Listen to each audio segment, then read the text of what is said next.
So we're on ice again. No pun intended. But in essence, all flights for South African refugees has been paused. And I've got my own theory, or let's call it a conspiracy theory of why this is. In the meantime, if you like this type of video, please like and subscribe. So as of February 23rd, all flights has been cancelled, or not cancelled. The correct term here is paused till March 9th. And if we look at a post made by Church World Services about funding. So February 19th, the Trump administration's indefinite refugee ban, stop work orders, and prolonged delays in reimbursement for resettlement agencies have had devastating impact on tens of thousands of refugees. So what stands out here for me is this prolonged delays in reimbursements. So in the last year, we know that mostly South African refugees were taken over.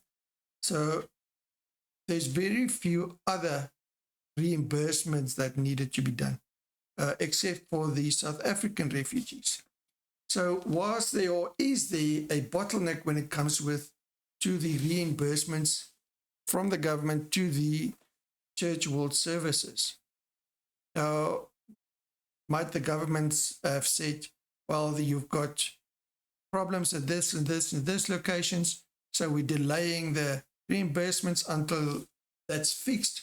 Or is it the other way around, where they say, screw Trump, we're not going to do our job properly because reimbursements is coming in too slow?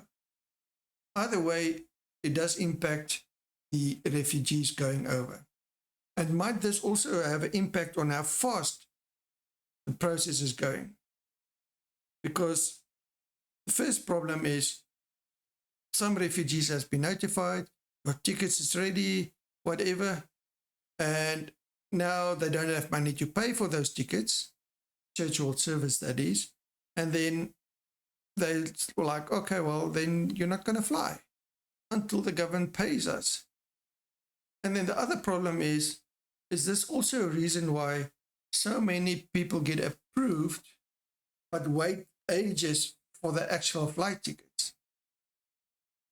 Is this all not a problem? Is this all not just escalating on one thing on top of another?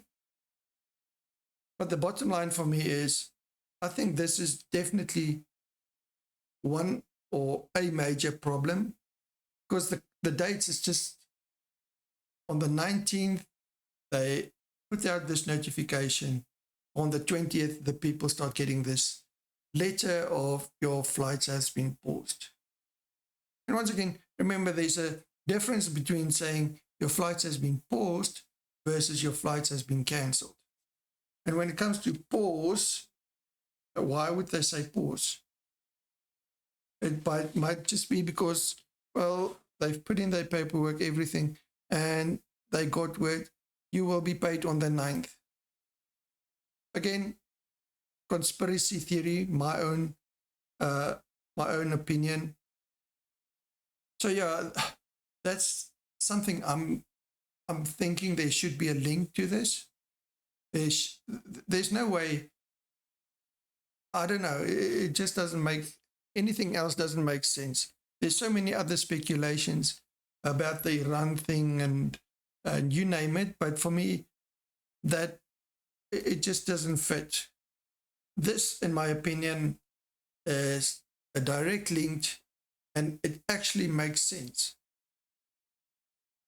Because if they don't get paid fast enough, they can't pay their flight tickets. And if you know how flight tickets work, also, once booked, you can book your flight tickets, and then the airline gives you, let's say, for argument's sake, 10 days to pay that ticket. Not always 10 days, it might be a day, might be a couple of hours.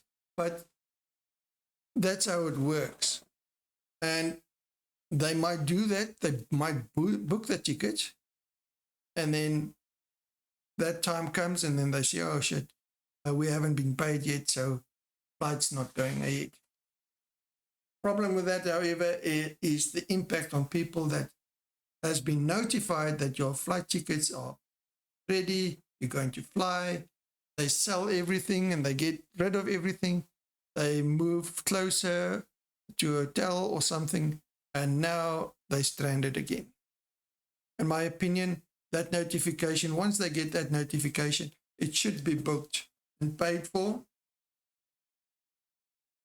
And then people know for sure that they are going. But I'm not sure if it's just a conspiracy or it's just me.